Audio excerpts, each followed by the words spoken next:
You're at the grocery store, and you swipe your card like you've done 100 times. But suddenly it hits you. Wait, should I be using debit or credit? Which one is really better for me, and which one could actually get me into trouble? Here's the thing. Most of us actually have both cards in our wallet, but if we're honest, a lot of people don't really know the difference, or why choosing one over the other can matter so much. It's like carrying tools you don't even know how to use. And here's where the stakes get real. Pick the wrong one too often, and you could end up with fees, debt, or lost money. But make the right choice, and you get rewards, security, and even a chance to build your credit future. This isn't just about some plastic in your wallet. It's about your money, your future, and your peace of mind. And understanding this now could save you years of stress later. Today, we're breaking down debit versus credit in a way nobody taught you in school, simple, honest, and real. Hey everyone, I'm Sam, your guide here on Sam the Finance channel, where we say, smart money moves start here. Hit that subscribe button so you don't miss future tips to help your wallet breathe easier. This video is for educational purposes only. I'm not your financial advisor, just your money buddy helping you make smarter choices. We'll walk through the pros, the cons, and the real-life situations where debit or credit makes more sense.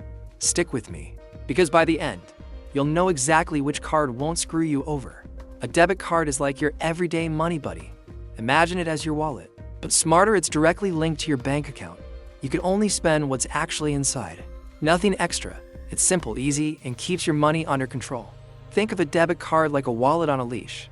You can take it anywhere, spend easily, but you're always tied to what's inside your account. It's freedom with limits, keeping you safe from overspending. You can't go beyond what you already have. Using a debit card is safer than carrying cash. If you drop cash, it's gone forever. But with a card, you carry less risk in your pocket. It's like having a magical shield protecting your money on your adventures. But remember, with a debit card, there's no safety net. Once the money is gone, you stop just like a car when its gas tank is empty. No fuel, no go. That's the rule of debit. Let's talk about credit cards. Think of them like training wheels for borrowing money. They give you freedom to ride further, but only if you balance carefully. Mess up, and you could fall into debt quickly. A credit card is like borrowing your neighbor's lawnmower. It's not yours. You can use it, but you must return it in good shape and on time. If you damage it or keep it too long, the cost becomes a headache. That's exactly how credit cards work with money. Think of it like a library book. Borrow it today, return it before the due date, and it's free. But if you're late, suddenly you owe more than you expected. That's how interest and fees sneak up on you. So, credit cards are powerful tools. They let you borrow now and pay later, but only if you respect the rules. Treat them carelessly, and they can trap you in a cycle of debt. Use them wisely, and they'll work for you instead of against you. Who's really got your back if things go wrong with your money? That's the question we're diving into today. Debit and credit cards might look the same in your wallet, but when trouble hits, they don't protect you in the same way. Let's break it down in a way that makes sense. Think about this. If you drop a $20 bill on the street, it's just gone. That's kind of how debit works. When someone steals from your account, the money leaves you first, and then you have to fight to get it back. It feels like you're always one step behind, and that's stressful, right? Now compare that to credit cards. When a thief tries to charge something to your credit card, the bank usually stops it before your own money is touched. It's like you're fighting over someone else's pile of money, not your own. That means your cash stays safe while the bank handles the mess. It's the difference between locking your house after the thief has already broken in, or stopping them right at the door. Credit gives you that extra layer of defense before your money even moves. And when it comes to protecting your hard-earned cash, that can make all the difference. Remember, protection matters. Building credit with a credit card is like hitting the gym. At first, the weights feel heavy, but the more consistent you are, the stronger you get. Using your card responsibly, paying on time, keeping balances low works just like reps that build your financial muscles. Over time, your score grows healthier and stronger, just like your body does with exercise. But debit cards, they don't get reported to the credit bureaus. That means no matter how responsibly you use them, they won't help you build a score. It's like running miles at home on a treadmill. Great for your health, but nobody is tracking the progress. All that effort, and no points on the scoreboard. So if you're serious about leveling up your financial future, a credit card is like your membership to the gym of credit. It's not about swiping endlessly, it's about building strength. With smart habits, the goal isn't to spend more, it's to show discipline. And that's what credit bureaus reward. Just like a coach, they're watching your form and consistency. Bottom line, debit is good for daily safety, but credit cards are what really help build your financial muscle. Treat them with respect, use them wisely, and they'll open doors to your future. Think of it as training for the long game, not just today. That's how you win the financial adventure. Credit cards can feel like joining a punch card coffee shop. The more you swipe, the more little bonuses start piling up. It might be free flights, discounts on shopping, or even cashback. Basically, credit cards want to make you feel like every purchase is a step closer to something extra. Every time you use credit, it's like stacking another stamp on your card. Little by little, those stamps turn into perks you can actually enjoy. Some people even chase these rewards like a game, trying to maximize every benefit.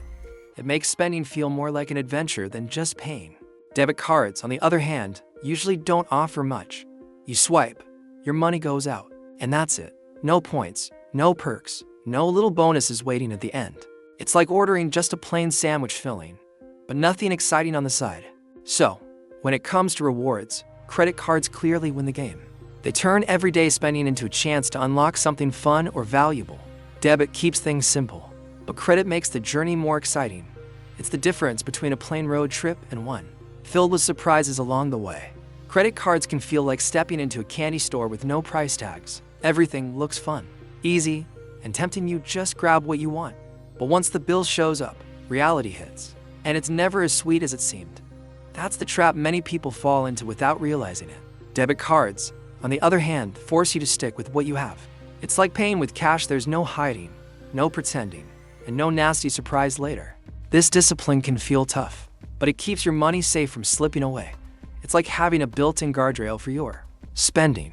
Using credit is like driving downhill. With cruise control, it feels smooth and effortless at first. But suddenly, you realize you're speeding out of control, and stopping becomes really hard. That's the danger. It sneaks up before you know it. What started as fun can quickly turn into panic. Debit is more like pushing a bike uphill. It takes effort, but you're always in control. You can stop anytime, slow down, and pace yourself without danger. It may not feel as exciting, but it's safe and steady. And in the long run, safety always wins. Welcome to our quick adventure into the world of money. Today we're tackling a question that trips up so many people: debit card or credit card? Which one should you use? Think of them like two different tools that serve very different purposes. By the end, you'll know exactly when each card is your best ally. Use your debit card for the everyday stuff: groceries, gas, or that quick coffee run. It's like paying with money you already have, so you can stay on budget and avoid surprises. Debit keeps things simple, like carrying exact cash in your wallet. It's your go-to tool for daily life. Credit cards shine when you travel, shop online, or want extra protection. They often give you rewards like points or cash back, which makes them powerful if you use them wisely. Think of credit as a shield that keeps you safe while opening doors to exciting perks. It's more than spending. It's about traveling smart. So here's the trick. Don't think of debit and credit as rivals, but as teammates in your toolbox. Just like you wouldn't use a hammer to screw in a light bulb, you shouldn't use the wrong card for the wrong job. Pick debit for daily spending, credit for protection and perks. That's how you win at money without the stress. Quick recap: debit is safe, simple, and budget-friendly. Credit comes with perks, protection, and helps build credit, but can be risky if not managed well. So, it's not about good versus bad. It's about using each one wisely. If this breakdown helped, smash that like button, share it with a friend who's always confused at checkout, and of course, subscribe to Sam the Finance channel. Now I want to hear from you. Rely more on debit, credit, or a mix of both? Drop your thoughts in the comments and let's start a real conversation. Thanks for spending a little time with me today. May your wallet always stay full, and your choices always be smart. See you in the next video.